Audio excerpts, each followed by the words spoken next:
Alright guys, today is Friday, September 1st, 2023, so it's the start of a new month. Summer is just about over, man. Okay, so get started today. I've got a plan of attack here. So I have this chassis, I have jack stands at all four corners, and I've got them shimmed, basically. I've got those shimmed a little bit back there, and I had to use a piece of plate underneath this jack stand to get the frame zeroed out. So I've got bubble levels on both frame rails. I've got the bubble dead center. That bubble over there, it's not quite super dead center, but it's damn close for left or right. It's close enough, we'll say. So anyway, I've got the frame zero level. So now I can go in and do the engine mounts and the cross member.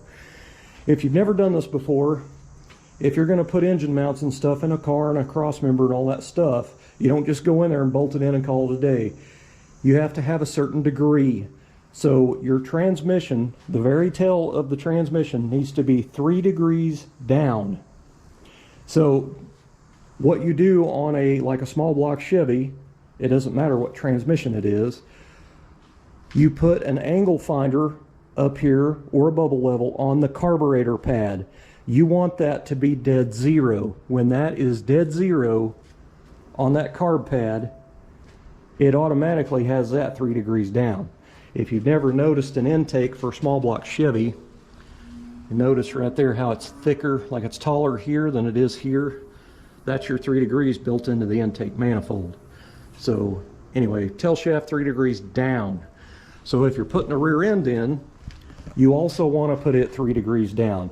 When you put an engine in gear, the pinion rides up. As soon as you put it in gear, your pinion will ride up and put that in line with your 3 degrees on that. So keep that in mind. Now here's something that I kind of got into on the hardtop back when I was doing my mock-up stage.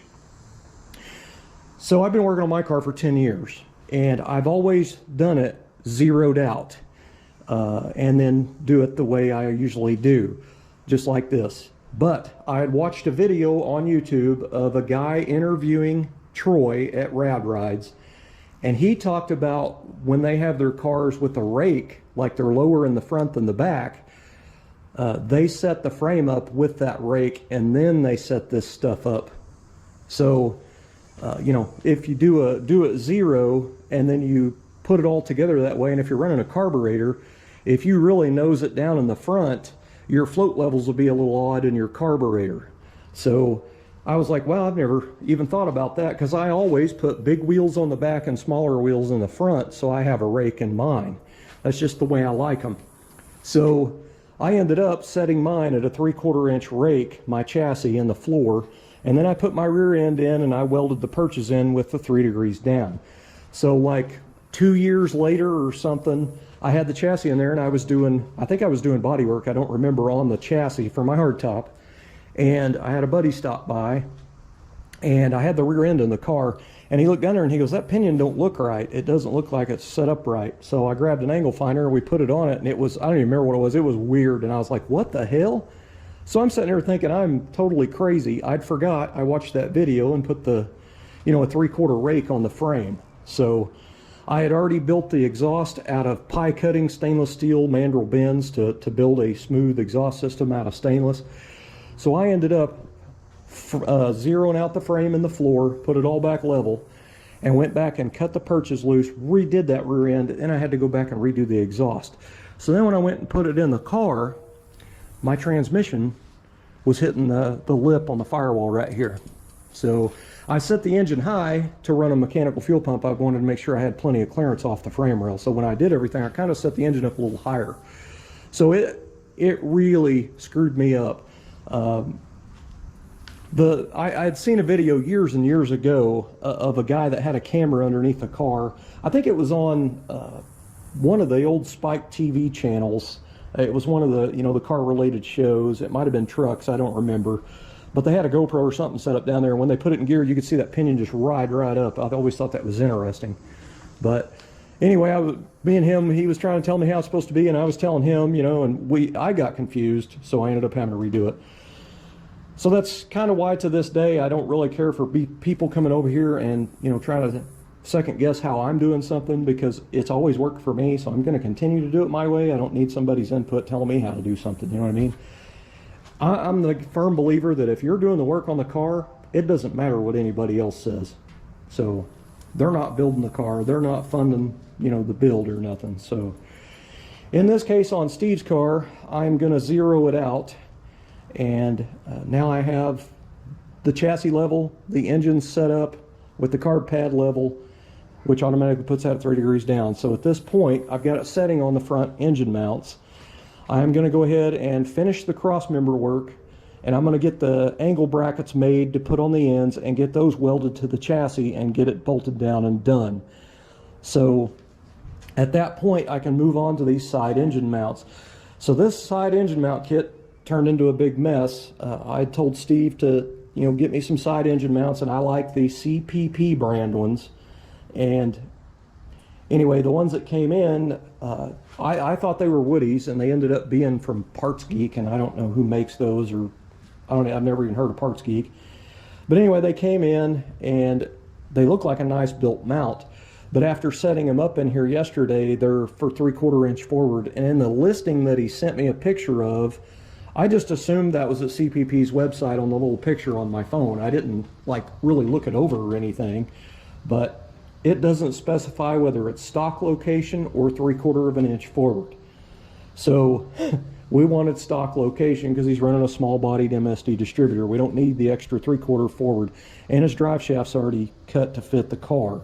So, you know, if you move an engine 3/4 inch forward for an HEI distributor, drive shaft's automatically too short. So keep that in mind. You don't want a lot of that drive shaft yoke hanging out at tail shaft, or you will have one heck of a vibration. So I went in there and got online and looked, and I looked at CPP, and to me in the picture, those are not the mounts I remember, the picture at CPP. So I don't know if they've changed them or if they've got a different company they're going through. I don't know. So to tell you the truth, I don't really trust any of them out there, because the last couple of sets that I bought, they didn't really fit that well. I tried cheap ones and they just didn't work. I ended up having to make my own. I built my own for my wife's 4-door, and I built my own for my hardtop. So anyway, I called Steve, told him these are not going to work. I mean, these guys even send you all the bolts to bolt the motor mounts, rubber mounts to the block, but they sent metric bolts, and those bosses in the block on a 327 Chevy are standard, you know what I mean? So it's silly, just overseas stuff, you know. So what I decided to do, instead of having to package these up, send them back, try to find another set, and they probably won't fit either, I've decided to modify the ones we have. So I ended up cutting the tube off the top that the bolt goes through, and I've got it actually bolted in here right now. That's the bolts they sent as well. Look how long the threads are. And that's it takes lock nuts. I'm just using these for mock-up. These are standard nuts. But can you imagine trying to run a lock nut all the way down on there? So I'm going to end up having to cut these off. I was hoping I had some grade 8 bolts here that was long enough, but I don't. So I'm going to end up setting these up where I want them, and then just re-weld them. So that's what I'm going to do right there. I'm just going to re-weld that mount. All right, I ended up cutting out 4 patch pieces and put 2 on one side and flipped it over and put 2 on the other, because this is made from 2 separate pieces of pretty thick stuff. So I had the exact thickness of steel that I used. Then I got it all patched, and both sides, so now it's a clean slate, and now I can go in and drill 2 3/8 holes. I gotta get a measurement, build a template off of that so it'll match, because I don't do half-ass work. So anyway, I'll be bolting that to the transmission after the holes are drilled, and then I'm gonna build my angle pieces to put to the ends on the chassis and get it welded up. Right now I'm gonna eat lunch.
So I ended up welding all their holes they had drilled in this bracket up, and I left the oval holes that's in there because those have been done by a machine.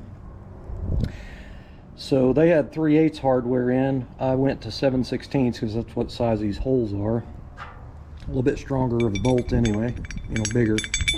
So I ended up taking some grade 8 7/16 nuts, and I step bitted a hole in the frame and welded it in there. I chamfered the hole, and then it's welded in there pretty good. But that pretty much put bosses in the frame for these trans mounts. Now I'm going to go ahead and put a stitch weld on these. In this case, I just kind of want to have it to where it bolts on and has welds. That way if a weld ever fails, it's got the bolts to back up, you know what I mean? To back it up, I guess. So I got this one bolted on. I don't have enough hardware. I'm going to have to go to the hardware store and get some. So I've got a short one and a long one of grade 8 7/16 bolts, but I'm going to get some brand new ones for this deal. But I'm just using these for mock-up, and I'll have lock washers on them and some washers. But anyway, these will bolt on, and I'm going to go ahead and bolt the cross member back to the trans again. After I get this bolted on, I'm going to put the cross member in and then let the jack down, and of course I'll have to jack this back up and then let the jack down on top of these, and then I'm going to drill the holes that I've already got in the cross member through these, just in case my holes don't line up now after going through all this. So it should work out pretty good. All right, guys, I've cleaned up my mess here a little bit, but I'm gonna have to go to Tractor Supply in the morning and get some bolts and stuff. So I'm just got these in here for mock-up. Also need to get some new drill bits, because the ones I got, they're old and they're worn out, and it takes forever to drill holes. So they were cheap ones anyway. I think they're from Harbor Freight. So what I ended up doing was, when I went to mock up the cross member with the trans, I put my floor jack underneath. I bolted the cross member to the rubber mount, and then I put my floor jack under here and, you know, adjusted it until my angle finder on the carburetor flange on the intake manifold was dead zero. And at that point, that's when I went in here and set this all up. Now I used existing holes in the frame to get my measurements off of for each side, so it's perfectly even side to side. Also the height is the exact same.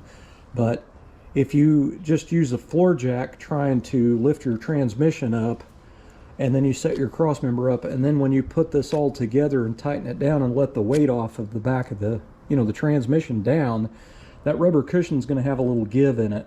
So be sure you have your cross member bolted to that with the jack under that, and that way, once you get it set up and put in, that's exactly where it needs to be. So you still have zero on your carburetor flange. But I'm pretty happy with it. It'll end up working really, really nice. Now I'm going to take some plate, and I'm going to make some gussets, 4 gussets, and I'm going to make some gussets that'll go from here to here, and I'll weld the 2 sides. So it'll be gusseted like this on each end of this, because I just don't like the idea of having just 2 pieces of angle iron. Like, all that weight is hanging out here on this, so it seems to me this could bend. So I'm going to gusset these. So before I weld them, I've just got them bolted on for mock-up, but I will unbolt them from the frame and then build the gussets on them. And then after I get my holes drilled, then I can go ahead and weld them up there. So I'm getting closer. I had to clean up the mess, man. I had so many tools out, I couldn't find anything. I spent more time looking for stuff, I think. So I'm going to go ahead and get this engine and trans ripped out of here and get it in the garage. And I just thought of something. Tomorrow's Saturday. All right, I guess I'll go to Tractor Supply. I'll probably end up going to Tractor Supply tomorrow anyway. Thanks for watching.